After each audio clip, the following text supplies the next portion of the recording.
ಇಲ್ಲ, ನಮ್ಮ ಪಕ್ಷ ಸದೃಢವಾಗಿದೆ. ಈಗ ನೀವು ನೋಡ್ತಾ ಇದ್ದೀರಿ, ಎಲ್ಲ ಮುಖಂಡರು ಕೂಡ ಒಂದಾಗಿದ್ದೀವಿ. ಇದೇ ಒಂದಾಗಿ ತಾಲೂಕ್ ಪಂಚಾಯತಿ, ಜಿಲ್ಲಾ ಪಂಚಾಯತಿ ಚುನಾವಣೆಗಳನ್ನ ಎದುರಿಸ್ತೀವಿ.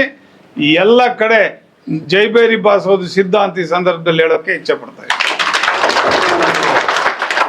ಬೆಂಬಲಕ್ಕೆ ಗಬ್ಬಲಿ ಪ್ರಕಾಶ್ ಲಾಸ್ಟ್ ಎಲೆಕ್ಷನ್ ನಲ್ಲಿ ಇಟ್ಟಿದ್ರು, ಮತ್ತೆ ಏನಾದರೂ ಮಾತುಕತೆ ಆಗಿ ಈಗ ರಾಜಕಾರಣ ನಿಂತ ನೀರಲ್ಲ, ಬದಲಾವಣೆ ಆಗ್ತಾ ಇರ್ತವೆ. ಬದಲಾವಣೆ ಜಗದ ನಿಯಮ. ಆಗಿರುವಾಗ ಪ್ರಕಾಶ್ ಅವರು ನಮ್ಮ ಸ್ನೇಹಿತರೆ, ಅವರು ಒಡಂಬಡಿಕೆಯಾಗಿ ಇದಾದಾಗ ಬಂದರೆ ಯಾರೂ ಇಲ್ಲ ಅನ್ನಲ್ಲ. ಅದಕ್ಕೆ ನಮ್ಮ ಮುಖಂಡರೆಲ್ಲ ಇದ್ದಾರೆ, ಮುಖಂಡರೆಲ್ಲ ಸೇರಿ ತೀರ್ಮಾನ ತಗೋತಾರೆ. ತಾಲೂಕು ಅಧ್ಯಕ್ಷರಾಗಿದ್ದೀರಾ? ಹೌದು. ಮತ್ತೆ ಆ ಪ್ರಯತ್ನಗಳು ಮಾಡ್ತೀರಾ? ಯಾವ ಪ್ರಯತ್ನಗಳು? ನಿಮ್ಮಿಂದ ದೂರ ಹೋಗಿದ್ದಾರೆ ಅಲ್ಲ, ಈಗ ನಮ್ಮಿಂದ ದೂರ ಹೋಗಿರೋರು ನಮ್ಮ ಪಕ್ಷದಿಂದ ಯಾರೂ ಇಲ್ಲ. ನಮ್ಮ ಪಕ್ಷದಿಂದ ದೂರ ಹೋಗಿರೋರು ಯಾರೂ ಇಲ್ಲ. ಪ್ರಕಾಶ್ ಅವರು ಬಾಹ್ಯ ಬೆಂಬಲ ನೀಡಿದ್ರು. ಈ ಸದ್ಯಕ್ಕೆ ಅವರು ಬಾಹ್ಯ ಬೆಂಬಲ ವಾಪಸ್ ತಗೊಂಡಿದ್ದೀನಿ ಅಂತ ಕೂಡ ಹೇಳಿಲ್ಲ. ಆ ಸಂದರ್ಭ ಬಂದಾಗ ನೋಡೋಣ.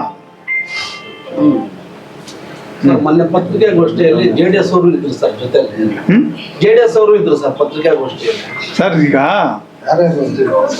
ಇದ್ರು ವಿಡಿಯೋದಲ್ಲಿ ಜೆಡಿಎಸ್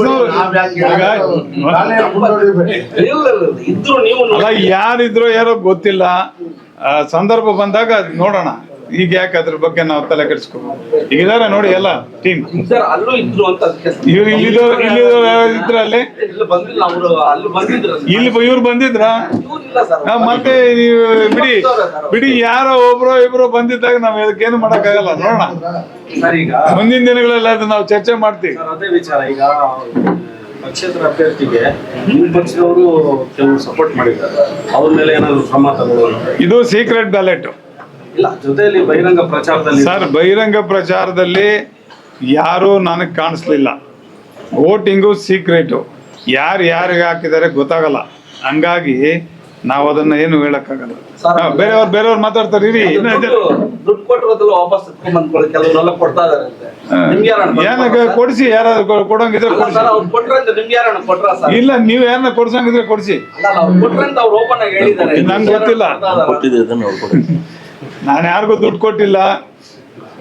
ಕೊಟ್ಟಿದ್ರೆ ಕೊಡಿಸಿ.